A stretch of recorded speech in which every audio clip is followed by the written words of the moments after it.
Good morning students. आज का जो आपका क्लास है कारक का क्लास है, तो स्क्रीन रिकॉर्डिंग के माध्यम से समझते हैं, ज़्यादा समय आपका नहीं लेंगे। देखिए, आपका एग्जाम में जो है कारक जो है वो 2 से 4 नंबर का पूछता है। 4 नंबर तो नहीं, पर 2 नंबर कंफर्म है कि 2 से 3 नंबर पूछेगा ही पूछेगा। बिहार बोर्ड का एग्जाम 1 तारीख 2 तारीख से स्टार्ट होने जा रहा है, 1-2 तारीख से। तो आप इसको हिंदी का जिस दिन एग्जाम हो उस एग्जाम में इसको याद करके जाइए। अगर 2 नंबर नहीं पूछेगा तो आप कहिए। तो वीडियो में बने रहिए, अंत तक देखिए। सबसे पहले तो विभक्त उसका डेफिनेशन जान लेते हैं कि कारक किसे कहते हैं। तो कारक संज्ञा सर्वनाम का रूप है जो वाक्य में क्रिया के साथ उसके संबंध को दर्शाता है। क्रिया के साथ उसके संबंध को दर्शाता है। चलिए ठीक है। भेद पूछ रहा है, कारक के कितने भेद हैं या कितने प्रकार के होते हैं। तो कारक के 8 भेद हैं। ये सबसे ज़्यादा इम्पोर्टेंट है। कारक के कितने भेद है, ये कारक के 8 भेद हैं। ये बहुत ज़्यादा इम्पोर्टेंट है, याद रखिएगा इस चीज़ को। जिसमें कौन कौन से कारक है? कर्ता कारक, कर्म कारक, कर्ण कारक, संप्रदान कारक, अपादान कारक, संबंध कारक, अधिकरण कारक, संबोधन कारक।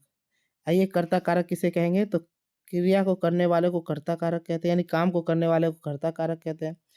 कर्म कारक जिस पर क्रिया का प्रभाव पड़े, मतलब काम कर रहे हैं और जिस पर उसका प्रभाव पड़े, उसे कर्म कारक। कर्ण कारक जिसके द्वारा किए गए कार्य मतलब साधन हो। जैसे इन तीनों का कर्ता, कर्म और कर्ण का देखिए, मैं फल खाता हूँ, तो मैं खाने का काम कर रहा हूँ, तो मैं हो गया कर्ता। खा के आ रहा हूँ तो हो गया कर्म। यही होता है। राम ने रावण को तीर से मारा, तो मारने वाला कौन है? राम। तो जिसमें कौन आ रहा है, यानी मारने वाला कौन? तो राम। राम हो गया कर्ता। और किसे मारा? तो रावण को मारा, तो कर्म। और किससे मारा? साधन है ना जी, जरा साधन। इस साधन को समझ जाइए कि साधन जैसे आ जाए तो क्या हो जाएगा? कर्म। तो ये 3 होता है। अब ये 3 हो गए। संप्रदान जिसके लिए क्रिया किया जाए, जैसे माँ बच्चों के लिए रोटी पकाती है, तो यहाँ के लिए आ गया। संप्रदान अपादान का जिससे अलगाव हो, जैसे पेड़ से पत्ता गिरता है, तो पेड़ और पत्ते का क्या हो रहा है? संबंध अलग हो रहा है। तो जिसमें अलगाव की जरूरत पड़ती है वो कौन सा कारक हो जाता है? हाँ जी, अपादान कारक, बिल्कुल सही। संबंध 2 संज्ञा सर्वनामों के बीच का संबंध बताए। अधिकरण क्रिया का स्थान या समय का, जैसे बंदर पेड़ पर बैठा है तो उसका स्थान कहाँ है? पेड़ पर। तो पर बैठा हुआ है। संबोधन किसी को पुकारने संबोधित के लिए, हे, अरे, बाप रे, ये सब जितने भी शब्द है ये सब संबोधन है। ये तो थे आपके परिभाषा। अब आइए, जो मेन आपका एग्जाम में पूछने वाला है, जो मेन आपका एग्जाम में आने वाला वो है कारक और उसकी विभक्ति चिन्ह। यही आपका एग्जाम में पूछेगा। जैसे पूछेगा कर्ता कारक का विभक्ति चिन्ह क्या है? तो ने। कर्म कारक का क्या है? को। कर्ण का क्या है? से या क्या द्वारा, यानी काम से किसी को जोड़ने का काम का साधन हो। संप्रदान के लिए अपादान से अलग होने में। अधिकरण में या पर। संबंध काके की, संबोधन हे, अरे, वाह, बाप रे, वो। तो जितने भी हैं यहाँ नोट मैंने लिख के दिया है। ऊपर लिखे गए ट्रिक सिर्फ आपके वाक्य में से कारक समझने के लिखा गया है। इसका आपके एग्जाम से कोई लेना देना नहीं।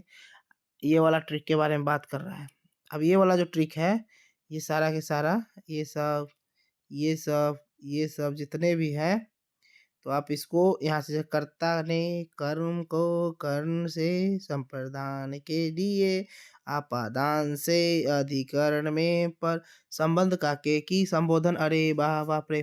अब आपको इसमें से याद सबसे ज्यादा करके कौन सा है? एक तो आप अधिकरण को अच्छे से याद कर लीजिए कि अधिकरण का विभक्ति चिन्ह क्या होता है? में या पर। ठीक है। दूसरा याद कर लीजिए संप्रदान के लिए।